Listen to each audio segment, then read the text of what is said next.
सपनों का knowledge gate. इस क्वेश्चन को देखिए, चलिए क्वेश्चन समझाते हैं। देखिए एक्सेल में आपने देखा होगा कॉलम्स बने होते हैं, रोज बनी होती हैं, तो हर एक कॉलम का जो होता है ना एक पैटर्न होता है। जैसे आपने एक्सेल शीट देखी होगी, यहाँ पर ऐसी बनी रहती हैं, तो ये इस तरीके से कॉलम्स बने रहते हैं। ठीक है, तो हर एक कॉलम का एक पैटर्न होता है, या बोल सकते हैं एक यूनिक नाम दे देते हैं, या एक यूनिक अल्फाबेट दे देते हैं। तो इसको ए बोलेंगे, इसको बी बोलेंगे, इसको सी बोलेंगे, and so on up till Z तक रहेगा। फिर उसके बाद ए, ठीक है, फिर उसके बाद A B, A C, up till A Z तक जाएगा। फिर B A, B B, B C, up till B Z तक जाएगा।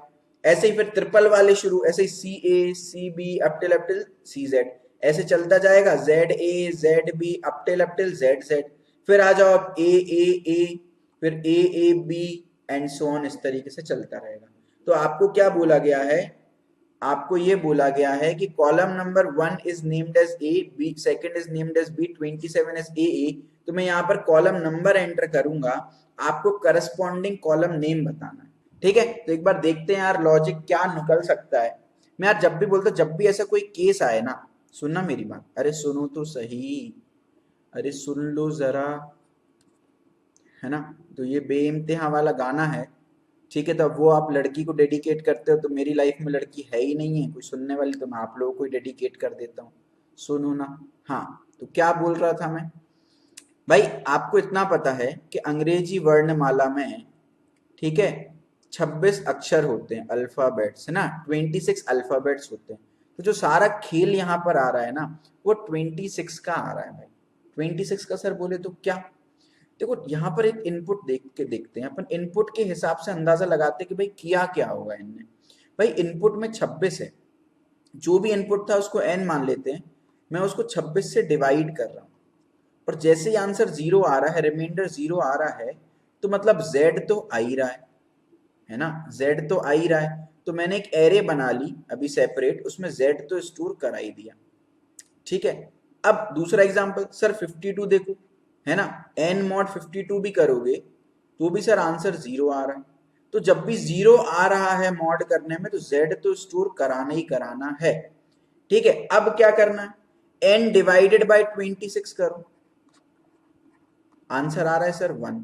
मैं बोल रहा हूं 1 में 1 माइनस करो जरा, आंसर आ गया 0। सर 1 क्यों माइनस करा है मैं आपको भी बताता हूँ। ठीक है, अब n डिवाइडेड में 52 है, जैसे 52 को अब 26 से डिवाइड करो जरा, 52 को 26 से डिवाइड करो। तो पहले तो मैं मॉड कर रहा हूँ, 26 से मॉड कर रहा हूँ, जो भी नंबर है, सॉरी 26 होगा, जो भी नंबर है पहले मैं मॉड करके देख रहा हूँ। मॉड में अगर 0 आ रहा है तो z तो पक्की बात है आ गया भैया, अगर, है ना। उसके बाद मैं क्या कर रहा हूँ, डिवाइड करके देख रहा हूँ, डिवाइड में यहाँ पे 2 आया है, मैं बोलता 2 में चुपचाप 1 माइनस करना जरा, 1 माइनस हो गया। 1 किसके करस्पॉन्ड होता है, 1 जो करस्पॉन्डिंग होता है इंग्लिश अल्फाबेट में, वो ए के करस्पॉन्डिंग होता है। अब इसको मैं अगर रिवर्स ऑर्डर में स्ट्रिंग को प्रिंट कराऊंगा, तो ए जेड बन गया। आप समझ पा रहे हो क्या।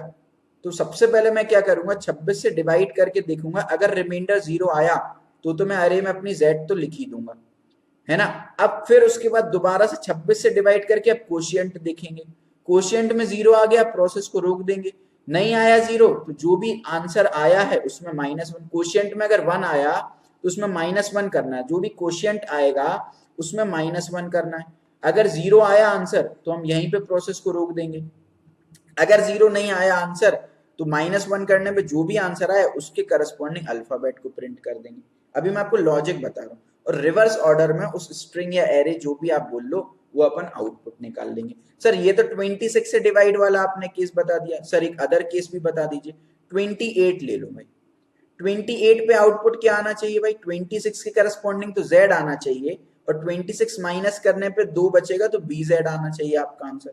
समझ रहे, 28th रो पे, सॉरी 28th रो पे आपका क्या मिलेगा, ए बी मिलेगा, आई एम सॉरी, 28th रो पे आपका ए बी मिलेगा, क्योंकि 27 पे ए है ना, तो 28 पे ए बी मिलेगा।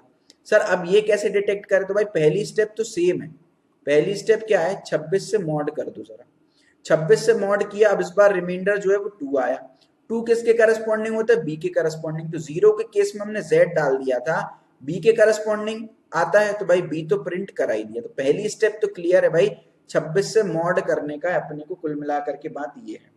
अब सर सेकंड आप बता दो, 26 से डिवाइड भी करवा रहे थे हम, तो भाई 28 को 26 से डिवाइड कर दो तो क्या रिप्लाई बचेगा, क्या आंसर बचेगा आपका, बताओ क्या आंसर बचेगा। जब 28 को 26 से डिवाइड करूंगा तो मेरा 1 आंसर बचेगा, है ना। 1 आंसर बचेगा तो इस बार -1 नहीं कर रहा हूं मैं, इस बार डायरेक्टली 1 के करस्पॉन्डिंग अल्फाबेट क्या होता है, ए होता है।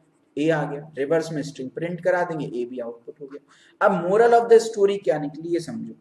मोरल ऑफ द स्टोरी क्या निकली, मोरल ऑफ द स्टोरी बच्चा ये निकली कि भाई सबसे पहली स्टेप तो हमको 26 से मॉड करना ही करना है, यहाँ तो कोई चारा है ही नहीं। 26 से मॉड करने पे जो भी आएगा, है ना, अगर 0 आया तो Z टाइप कर देंगे सबसे पहले, और अगर जो भी आया उसके करस्पॉन्डिंग अल्फाबेट, जैसे 2 आया तो 2 के करस्पॉन्डिंग अल्फाबेट।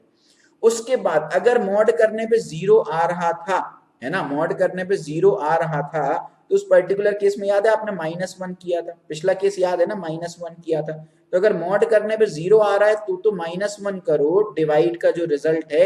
अगर मॉड करने पे 0 नहीं आ रहा था तो डिवाइड करने का जो रिजल्ट है वो as it is result print हो जाएगा, है ना। इस बात को समझ पा रहे हो। तो क्या करना है, एल्गोरिदम क्या है भाई, सबसे पहले तो मॉड 26 करना है, अगर 0 रिजल्ट आया तो Z प्रिंट करा दिया, और फिर 26 से डिवाइड करने पे जो भी रिजल्ट आ रहा है उसमें -1 करो। अगर मॉड 26 का रिजल्ट 0 नहीं आ रहा तो जो रिजल्ट आ रहा है उसके करस्पॉन्डिंग डिजिट, और फिर डिवाइड करने पे जो रिजल्ट आ रहा है उसके करस्पॉन्डिंग डिजिट। क्लियर है, देखिए बिल्कुल वही काम हमने यहाँ पर कर रखा है। आप देखो, तो सबसे पहले भाई हमको यहाँ पर देखिए एरे रिवर्स ऑर्डर में प्रिंट करानी पड़ेगी, है ना। तो एरे रिवर्स करने का एक फंक्शन हमको चाहिए, तो वो हमने बना दिया, ये हमने फंक्शन बना दिया कि हम एरे को रिवर्स करने वाले हैं, क्योंकि फाइनल एरे जो हमारी आएगी उसको रिवर्स फैशन में हमको प्रिंट करना है ना। ये बात क्लियर है। अब देखो ये मेन फंक्शन, तो हमने ये हमारी एरे ले ली जिसको हमको फाइनली रिवर्स करना है, जिसमें आउटपुट होगा, तो ये हमारी आउटपुट एरे हो गई, है ना। अभी आई तो हमने ले लिया, चलिए ठीक है कोई बात नहीं। और वाइल n ग्रेटर देन 0, सबसे पहले हमने क्या किया, n mod 26 किया। अगर रिमाइंडर 0 आया, रिमाइंडर 0 आया तो Z डाल दिया, और इस i के पॉइंटर को 1 बढ़ा दिया, यानी अब i इसको पॉइंट करेगा, राइट। फिर n equal to n by 26 -1 कर देंगे, तो वही मैंने बोला 26 से डिवाइड करके -1 कर देंगे हम, है ना। इस वाले केस में जब रिमाइंडर 0 आ रहा है तो -1 कर देंगे हम, राइट। -1 करके देखेंगे अगर n ग्रेटर देन 0 है तो फिर सेम प्रोसीजर रिपीट करना है ना। लेकिन यहाँ पर अगर हम केस देखें 26 वाला, 26 के केस में केवल Z प्रिंट हुआ था, क्योंकि n mod 26 में रिमाइंडर 0 आया, Z टाइप कर दिया, i+1 कर दिया। अब n बाई 26 आप करोगे तो 26 बाई 26 हो गया 1, और 1 - 1 हो गया 0। तो जब मैं दोबारा लूप में जाऊंगा तो अपने आप लूप से बाहर, तो आगे कुछ भी प्रिंट नहीं होगा। समझ रहे हो क्या, समझ पा रहे हो। अब जो सेकंड केस है, सेकंड केस देख लो। यहाँ पर पहला केस हमने क्लियर कर लिया, सर अगर रिमाइंडर 0 नहीं है, रिमाइंडर अगर 26 से डिवाइड करने के बाद रिमाइंडर 0 नहीं है, तो जो भी रिमाइंडर होगा उसका हम ध्यान रख लेंगे यहाँ पर। तो स्ट्रिंग में हम क्या प्रिंट कर देंगे, स्ट्रिंग में हम एक्चुअली रिमाइंडर रख रहे हैं, लेकिन हमको रिमाइंडर की आस्की वैल्यू नहीं रखनी है, रिमाइंडर का जो करस्पॉन्डिंग डिजिट होती है, यानी a आने पे 1 आए, b आने पे 2 आए, c आने पे 3 आए, d आने पे 4 आए, ऐसा चाहिए हमको। तो उसके लिए सेटिंग यही है। फॉर एग्जाम्पल रिमाइंडर 2 आया, रिमाइंडर 2 आया, है ना, रिमाइंडर 2 आया यहाँ पर, ठीक है। तो अपने को क्या, Z तो ऑलरेडी था ही, जैसे फॉर एग्जाम्पल रिमाइंडर 2 आया अपने पास, तो 2 - 1 करोगे तो 1 आ गया, और 1 में a ऐड कर दोगे तो देखो अपने आप b आ गया ना। तो 2 की जो करस्पॉन्डिंग डिजिट होती है वो b होती है, देखो अपने आप b प्रिंट हो गया।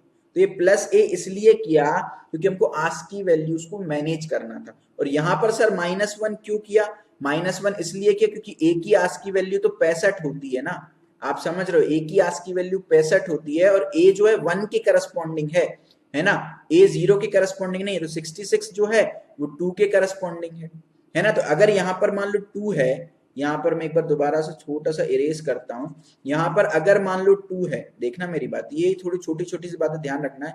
यहाँ पर अगर 2 था तो मेरे को आउटपुट 66 चाहिए था, अब 65 में मैं 2 ऐड कर रहा हूँ तो 67 आ रहा है ना, इसलिए -1 करना पड़ रहा है। समझ आए क्या बात, है ना। यहाँ पर कंफ्यूजन इसलिए हो जाता है -1, क्योंकि -1 हमने आपको बोला था कि -1 करना नहीं है, -1 करना नहीं है। जब रिमाइंडर मॉड 26 अगर 0 आ रहा है तो -1 करना है, अगर 0 नहीं आ रहा तो -1 नहीं करना है ना।